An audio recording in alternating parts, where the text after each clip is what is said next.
প্রত্যেকটা প্রবাসীকে পাত থেকে মাথা পর্যন্ত চেক করে দেখেন, কারোর না কারোর একটা না একটা রোগ ধরা খাবে। আরে ভাই, 1 সপ্তাহ ধরে জ্বর, তারপর ডিউটি করতে হয়, শরীর হাত পাও নড়াইতে পারি না, তারপরও কাউকে বুঝতে দেই না যে আমি অসুস্থ আছি। পরিবারকে বললে হয়তো কষ্ট পাবে, আবার হয়তো অনেকে বিশ্বাস করবে না। জানে তো সবাই প্রবাসীরা সব সময় ভালো থাকে, আনন্দ দিন কাটে। আসলে এটা কিন্তু ঠিক না, কিন্তু তারা জানে না যে সত্য কোনটা আর মিথ্যা কোনটা।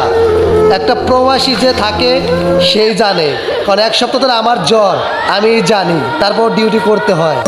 কত প্রবাসী প্রবাসে সে হয় মা বাবা হারা, এই প্রবাসীদের আপন কেউ নাই আল্লাহ তুমি ছাড়া। তোমার কাছে